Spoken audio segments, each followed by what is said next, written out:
അസ്സലാമു അലൈക്കും വറഹ്മത്തുള്ളാഹി വബറകാതുഹു. ബിസ്മില്ലാഹി വൽഹംദുലില്ലാഹ് അഷ്ഹദു അല്ലാ ഇലാഹ ഇല്ലല്ലാഹ് വഅഷ്ഹദു അന്ന മുഹമ്മദർ റസൂലുള്ളാഹ്. അല്ലാഹുമ്മ സ്വല്ലി അലാ സയ്യിദിനാ മുഹമ്മദിൻ വഅലാ ആലി സയ്യിദിനാ മുഹമ്മദ്. സാദാത്തുക്കളെ, ഉലമാക്കളെ, മുഅ്മിനീങ്ങളെ, പരിശുദ്ധമായ അഹ്ലുസുന്നത്തി വൽ ജമാഅത്തിൻ്റെ ആശയാദർശങ്ങൾക്കെതിരെ ഇവിടെ രംഗത്ത് വരാൻ പോകുന്ന എല്ലാ കക്ഷികളെ സംബന്ധിച്ചും അഷ്റഫുൽ ഖൽഖ് സ്വല്ലല്ലാഹു അലൈഹി വസല്ലമ തങ്ങൾ കൃത്യമായ പ്രവചനങ്ങൾ നടത്തിയിട്ടുണ്ട്. ഇമാം ബുഖാരി റഹ്മത്തുള്ളാഹി അലൈഹി അവിടുത്തെ സ്വഹീഹിൽ കിതാബുൽ ഫിതൻ, ഈ ഉമ്മത്തിൽ വരാൻ പോകുന്ന കുഴപ്പങ്ങളെ സംബന്ധിച്ച് പരാമർശിക്കുന്ന അധ്യായത്തിൽ സയ്യിദുന അബ്ദുല്ലാഹിബിൻ ഉമർ റളിയല്ലാഹു അൻഹുമയിൽ നിന്ന് റിപ്പോർട്ട് ചെയ്യുന്ന ഹദീസിൽ കാണാം, അവിടുന്ന് പ്രാർത്ഥിക്കുകയാണ്, അല്ലാഹുമ്മ ബാരിക് ലനാ ഫീ ശാമിന വഫീ യമനിന, ഷാമിലും യമനിലും ബറക്കത്ത് ചൊരിയണമേ. ഇത് കേട്ട നജിദിൽ നിന്ന് വന്ന, ഇന്നത്തെ റിയാദ് ഉൾക്കൊള്ളുന്ന പ്രദേശത്തിനാണ് നജിദ് എന്ന് പറയുന്നത്. സ്വഹാബികൾ മുത്തുനബിയോട് ആവശ്യപ്പെട്ടു, വഫീ നജിദിന, ഞങ്ങളെ നജിദിന് വേണ്ടിയും അവിടുന്ന് ദുആ ചെയ്യണം. ഇബ്നു ഉമർ റളിയല്ലാഹു അൻഹു പറയുകയാണ്, 3 തവണ നബി തങ്ങൾ ആദ്യത്തെ ദുആ ആവർത്തിച്ചെങ്കിലും നജിദിന് വേണ്ടി ദുആ ചെയ്യാൻ തയ്യാറായില്ലെന്നു മാത്രമല്ല, അവിടെ ബറക്കത്ത് ചൊരിയാൻ പ്രാർത്ഥിക്കാതിരിക്കാനുള്ള കാരണം അവിടുന്ന് പറഞ്ഞു, ഹുനാക സലാസിലു വൽ ഫിതൻ വയത്ലു ഖർനു ശൈത്താൻ. ആ നജിദിൽ നിന്നാണ് കുഴപ്പങ്ങളുടെ ഭൂകമ്പം വരാൻ പോകുന്നത്, പിശാചിന്റെ കൊമ്പ് പ്രത്യക്ഷപ്പെടാൻ പോകുന്നത്. ആ നജിദിൽ നിന്നാണ് എന്ന് പറഞ്ഞ് ആ പ്രദേശത്തിന് വേണ്ടി അവിടുന്ന് പ്രാർത്ഥന നടത്തിയില്ല. ഇസ്ലാമിക ചരിത്രത്തിൽ ഒരുപാട് ഫിത്തനകളുടെ ഉത്ഭവം ആ നജിദിൽ നിന്നാണ് നമുക്ക് കാണാൻ പറ്റും.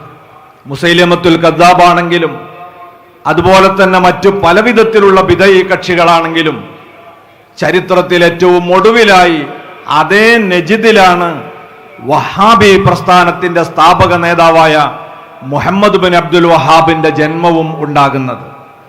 ആ ഫിത്ന മുസ്ലിം ലോകത്തിനുണ്ടാക്കിയ കുഴപ്പങ്ങളുടെ ഏറ്റവും വലിയ അപകടമാണ് ഇന്ന് ലോക മുസ്ലിങ്ങൾ അനുഭവിച്ചുകൊണ്ടിരിക്കുന്നത്. നബി കരീം സല്ലല്ലാഹു അലൈഹി വസല്ലം തങ്ങളുടെ കാലത്ത് സ്ഥാപിതമായ ഒരു വലിയ ഭരണ സംവിധാനമുണ്ടായിരുന്നു.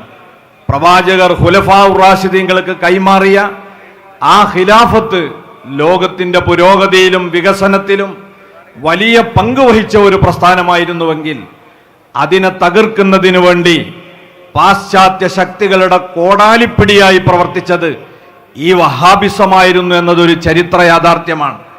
ഇന്ത്യ രാജ്യത്തിന്റെ ശില്പികളിൽ പ്രമുഖനായ നെഹ്റു തന്നെ അദ്ദേഹത്തിന്റെ ക്ലിംസസ് ഓഫ് വേൾഡ് ഹിസ്റ്ററി എന്ന് പറയുന്ന ഗ്രന്ഥത്തിൽ ഏതു വിധത്തിലാണ് വഹാബിസം ബ്രിട്ടീഷുകാരോടൊപ്പം ചേർന്ന് ഖിലാഫത്തിനെ തകർക്കാൻ കൂട്ടുചേർന്നത് എന്ന് കൃത്യമായി രേഖപ്പെടുത്തുന്നുണ്ട്.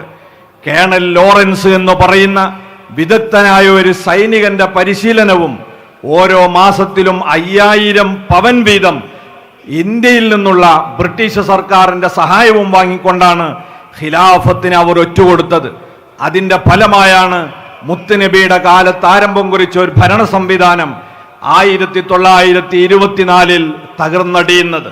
ശേഷം അറബ് ലോകത്തേക്ക് ഇരച്ചു കയറിയ ബ്രിട്ടൻ ഈ വലിയ രാജ്യത്തെ ചെറിയ കോഴിമുട്ട വലുപ്പത്തിലുള്ള കഷ്ണങ്ങളാക്കി നുറുക്കുകയും പല ഭാഗത്തും അവർക്ക് ഇഷ്ടപ്പെട്ടവരെ അവരോധിക്കുകയും റിമോട്ട് കൺട്രോൾ ഉപയോഗിച്ച് അവർ ഇസ്ലാമിക രാജ്യത്തെ നിയന്ത്രിക്കുകയും ചെയ്തു.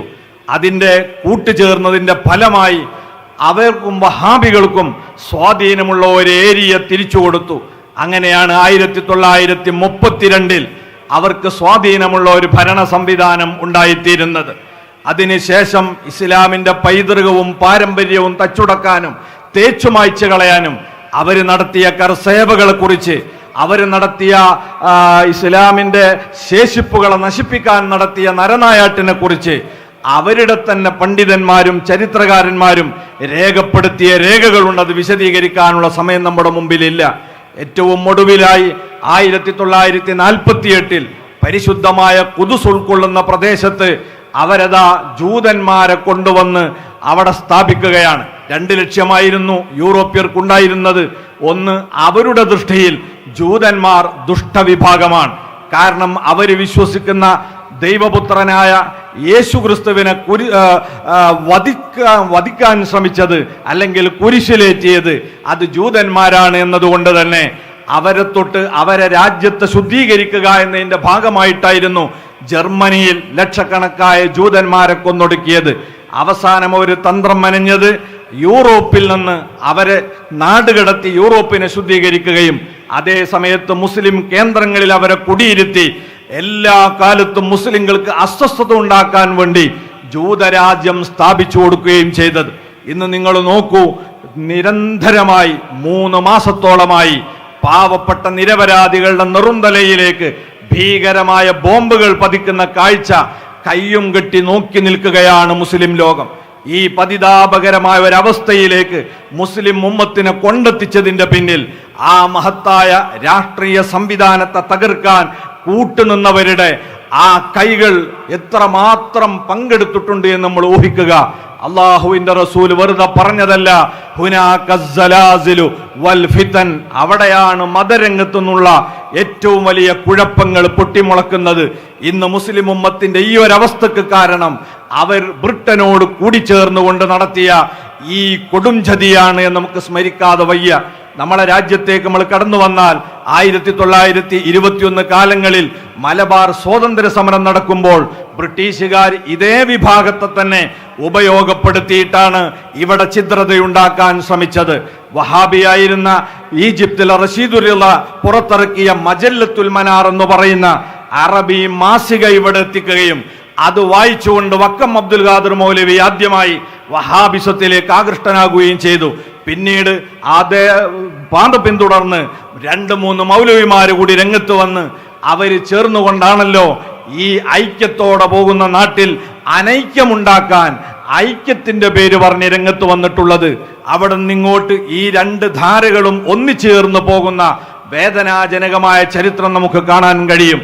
ഈ രാജ്യത്തിന്റെ സംസ്കാരവും പൈതൃകവും മുസ്ലിങ്ങളുടെ പാരമ്പര്യവും തകർക്കണമെങ്കിൽ മുസ്ലിമീങ്ങൾ ഇവിടെ കൈകാര്യം ചെയ്തിരുന്ന അറബി മലയാള ഭാഷ അതിനെ തകർക്കണം. ആ ഭാഷയിലുള്ള 10,000-കണക്കിന് ഗ്രന്ഥങ്ങളെ ഉന്മൂലനം ചെയ്യണം. ഈ പദ്ധതി ആവിഷ്കരിക്കാൻ കൂട്ടുനിന്നത് വഹാബികളായിരുന്നു എന്ന് CN അഹമ്മദ് മൗലവിയും KK മുഹമ്മദ് അബ്ദുൽ കരീമും ചേർന്നെഴുതിയ പുസ്തകത്തിൽ തന്നെ നമുക്ക് സവിസ്തരം കാണാൻ സാധിക്കും. അവർ തന്നെ ഒന്നിച്ചിരുന്നു കൊണ്ട് ആലോചിക്കുകയും അങ്ങനെ ഈ ഭാഷയെയും അതോടൊപ്പം തന്നെ ഈ ഗ്രന്ഥങ്ങളെയും ഇല്ലായ്മ ചെയ്യാനുള്ള ശ്രമത്തിന്റെ ഭാഗമായിട്ടാണ് അവരതാ 2 പദ്ധതി നടപ്പാക്കിയിട്ടുള്ളത്. ഒന്ന്, അറബ് മലയാളം എന്ന് പറയുന്ന ഭാഷ ഇല്ലാതെയാക്കി അതിലൂടെ ഇവിടെ നിലനിന്നു പോന്ന ഇസ്ലാമിക സംസ്കാരം ഇല്ലാതെയാക്കണം. അതിന്റെ ഭാഗമായാണ് വഹാബികൾ ആ ഭാഷയിൽ എഴുതിയ ഗദ്യ പദ്യ രീതിയിലുള്ള എല്ലാ ആശയങ്ങളെയും എതിർക്കുക എന്നത് ഏറ്റെടുത്തത്. അറബ് ഭാഷയിലുള്ള അനേക ഗ്രന്ഥങ്ങളെ ഇല്ലായ്മ ചെയ്യാൻ വേണ്ടി അറബ് ഭാഷക്കെതിരെയും ആ അറബി ഭാഷയിൽ ഓതി വരുന്ന ഖുത്ബ വരെ ഇല്ലായ്മ ചെയ്യാനുള്ള ശ്രമം നടത്തിയത് ബ്രിട്ടീഷുകാരുടെ ആശയത്തോടൊപ്പം ചേർന്നുകൊണ്ടാണ്. അവിടെ നിന്നങ്ങോട്ട് അവർ തുടർന്നു വന്ന വിഭാഗീയതയും ഭിന്നിപ്പിന്റെയും ഫലമായി എന്താണ് നമ്മൾ ഇന്ന് കേരളത്തിൽ കണ്ടുകൊണ്ടിരിക്കുന്നത്? അടുക്കള മുതൽ അന്താരാഷ്ട്ര തലങ്ങളിൽ വരെ മുസ്ലിം ഉമ്മത്തിനെ ഭിന്നിപ്പിക്കുകയാണ് ഐക്യസംഘത്തിന്റെ പേരിൽ ഇവർ ചെയ്തിട്ടുള്ളത്. കേരളത്തിലെ ഏത് സ്ഥലത്ത് നമ്മൾ ഇരുന്നാലും ഏത് വിഷയത്തിലും നിസ്കാരമാണെങ്കിൽ അത് വിവാദമായി പോയി. ആ നിസ്കാരത്തിൽ എന്തെല്ലാം അഭിപ്രായ വ്യത്യാസങ്ങൾ കൊണ്ടുവന്നു. നിസ്കാരത്തിന്റെ വൊളു മുതൽക്ക് ഇങ്ങോട്ട് സലാം വീട്ടി കഴിഞ്ഞാലുള്ള കർമ്മങ്ങളിൽ വരെ വിഭാഗീയതയാണ്. എന്തിനേറെ ഒരു വീട്ടിൽ ഒരു പിതാവ് മരണപ്പെട്ടാൽ അവിടെ കലാപങ്ങളും കുഴപ്പങ്ങളും ആയില്ലേ? അവിടെ ഏതെങ്കിലും ഒരു കുട്ടി വഹാബിയോ മൗദൂദിയാണെങ്കിൽ അവരാദ്യം ചെയ്യുന്നത് പരിശുദ്ധ ഖുർആന്റെ പ്രതികൾ ഉണ്ടെങ്കിൽ അത് ഒളിപ്പിച്ചു വെക്കുകയാണ്. ഇവിടെ നിങ്ങൾ എന്തു വായിച്ചാലും പ്രശ്നമില്ല, പരിശുദ്ധ ഖുർആൻ പാരായണം ചെയ്യാൻ പാടില്ല. എന്തൊരന്ധവിശ്വാസമാണ് നമ്മുടെ നാട്ടിൽ പ്രചരിപ്പിക്കപ്പെട്ടത്. നമ്മളേറെ സന്തോഷിക്കുന്ന ദിവസമല്ലേ നമ്മളെ നോമ്പും പെരുന്നാളും. മുസ്ലിങ്ങൾ ഒറ്റക്കെട്ടായി ആഘോഷിച്ചിരുന്ന പെരുന്നാളും നോമ്പും പോലും ഓരോ വീട്ടിലും ഓരോരുത്തർക്കും വ്യത്യസ്ത രീതിയിലായത് ഈ ഐക്യസംഘത്തിന്റെ പേര് പറഞ്ഞു വന്ന വഹാബിസത്തിന്റെ വരവിന് ശേഷമല്ലേ? ഒരു വീട്ടുകാർ ഏറ്റവും സന്തോഷിക്കുന്ന ദിവസമാണ് അവിടെ ഒരു കല്യാണം നടക്കുന്ന ദിവസം. എന്നാൽ തന്റെ ഉമ്മയെ വാപ്പ വിവാഹം ചെയ്തതുപോലെ അല്ല ഞാൻ വിവാഹം ചെയ്യുന്നത് എന്ന് പറഞ്ഞ് വിവാദമുണ്ടാക്കി. കല്യാണ വീടുകളിൽ കലാപങ്ങളല്ലേ?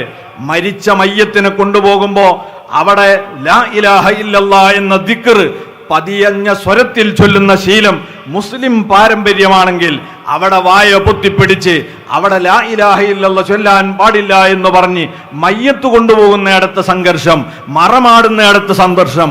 ഇങ്ങനെ അടുക്കളയിലും പള്ളിയിലും അങ്ങാടിയിലും അന്താരാഷ്ട്ര തലങ്ങളിലുമെല്ലാം മുഴുവനും ഫിത്നയും ഫസാദും മാത്രം വിതച്ചിട്ടുള്ള ബിദഈ പ്രസ്ഥാനങ്ങളുടെ ആ ഗൗരവമാണ് നബി സല്ലല്ലാഹു അലൈഹി വസല്ലം നിങ്ങൾ ഓർമ്മിപ്പിച്ചതെങ്കിൽ സമസ്ത കേരള ജംഇയ്യത്തുൽ ഉലമ ഇവിടെ രൂപീകൃതമായിട്ടുള്ളതും അത്രയും ഭയാനകമായ ഒരു ഫിത്നയെ തടുക്കുക എന്നത് മുഖ്യ ലക്ഷ്യമായി കണ്ടുകൊണ്ടാണ്.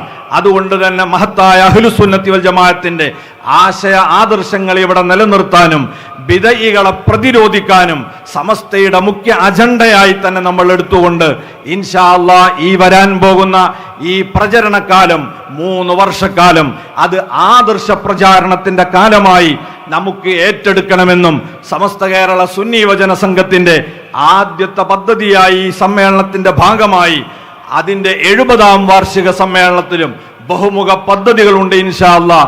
അതിന്റെ പ്രഖ്യാപനം ഈ വരുന്ന 13ാം തീയതി കൊല്ലത്ത് വെച്ച് നടക്കുകയാണ് എന്ന സംഗതി കൂടി നിങ്ങളെ ഓർമ്മിപ്പിച്ചുകൊണ്ട് വആഖിറു ദഅവാന അനിൽ ഹംദുലില്ലാഹി റബ്ബിൽ ആലമീൻ. അസ്സലാമു അലൈക്കും വറഹ്മത്തുള്ളാഹി വബറകാതുഹു.